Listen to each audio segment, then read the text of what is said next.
All right, like most things, once we plug them into a few sample problems, I think they'll start to make a little more sense. As you take a look at your first guided practice problem or problems, we are asked to assume that aluminum and zinc half cells are suitably connected at 298 Kelvin and standard conditions, and that both aqueous solutions are 1.00 molar. Okay, so we've got these two reduction half reactions described for us here. As we take a look, the very first thing that we want to do is calculate the standard cell voltage for the cell. So the more positive reduction potential is described here for our zinc half cell. So this is the one in which we will have the reduction half reaction occurring, which means then we're going to have to reverse this reaction for our oxidation half reaction. So we're going to come up with the zinc ion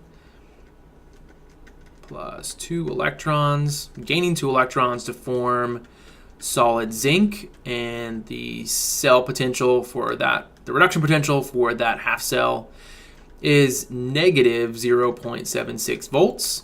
Reverse your oxidation half reaction, so we're going to have this solid aluminum that is losing electrons to form the aluminum ion. The oxidation potential for that is going to be positive 1.66 volts. We want to make sure that we are gaining as many electrons as we're losing, which means we have to multiply this one by 3. Boom. This one by 2. So that way our electrons drop out, and when we write the combined reaction here for this redox reaction, we're going to get 3 zinc ions aqueous plus 2 aluminum, forming 3 zinc plus 2 Al aqueous, and the standard cell potential for the voltaic cell is going to be the sum of these two numbers, which is going to be positive 0.90 volts. Okay. Check. 2, calculate the free energy change for the cell. As we think about calculating the energy change for the cell, there are a couple of equations on your formula chart that are solved for Gibbs free energy. We've got this one. And we've got this one.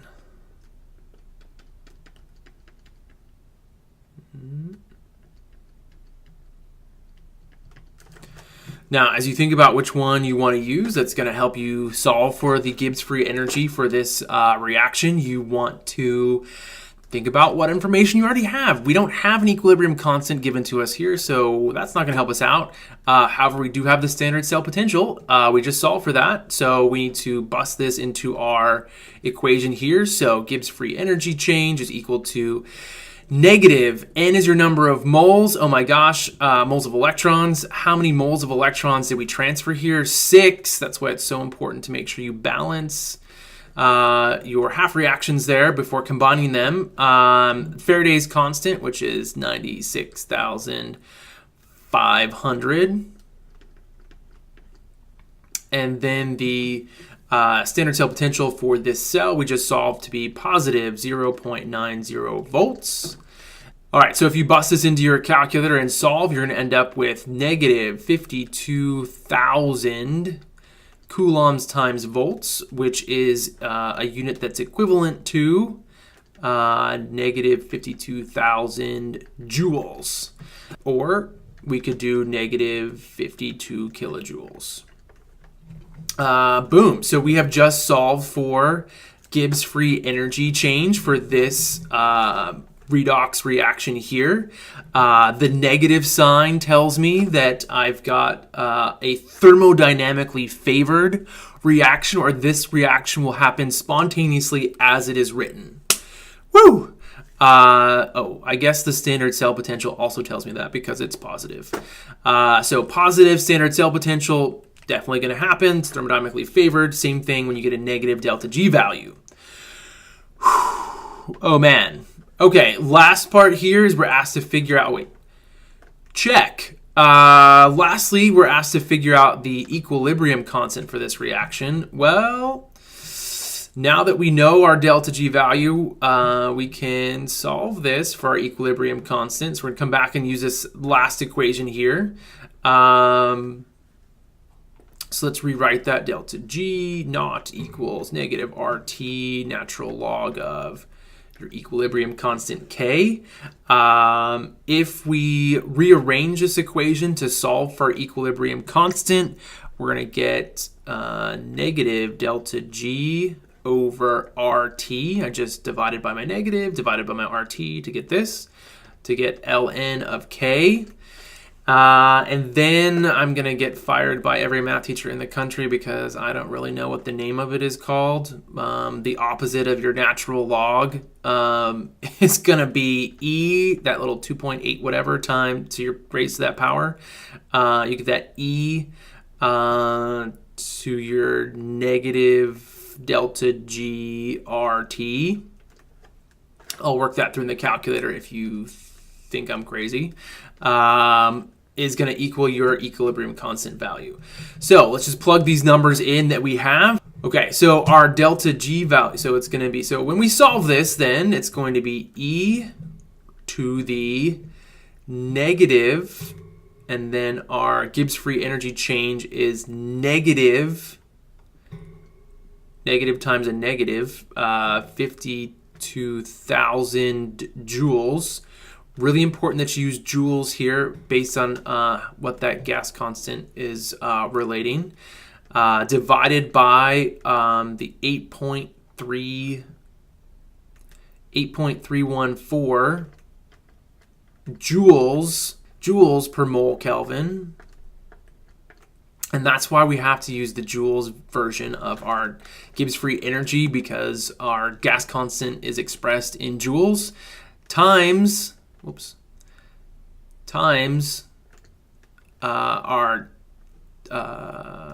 Kelvin temperature, which was 298 Kelvin. And then we just solve. And when you solve, we get K equals 1.3 times 10 to the 9er. Woo! Okay, let's take a look at it in a calculator because, wow. Okay, so this type of calculation is definitely something the College Board is not going to ask you to do on a multiple choice, but definitely going to happen on the free response. So as we put this in our calculator, how do we get this little E, or essentially opposite of natural log, or please don't fire me for being a terrible math teacher, I don't remember what it's called, but you just take that second natural log and it gives you that E to the power of, and again that E is that constant 2.8 whatever, and you raise it to the power of, which is automatically you do it for your calculator. Negative times a negative, which is just going to be a positive, so we're going to put 52,000 divided by 8.314, your gas constant, times your Kelvin temperature, enter, 1.3, let's change that to scientific notation, 1.3 times 10 to the 9. So that's where that value comes from. Again, my K value is very large, which implies that I am going to be making a lot of product. Think about your equilibrium constant expression. If you do, that may help you sort of keep that in mind. Remember, with your equilibrium constant expression, it's products over reactants. And if your K value is large, that means you must have a really large numerator and a really small denominator. So you've got a lot of product at equilibrium.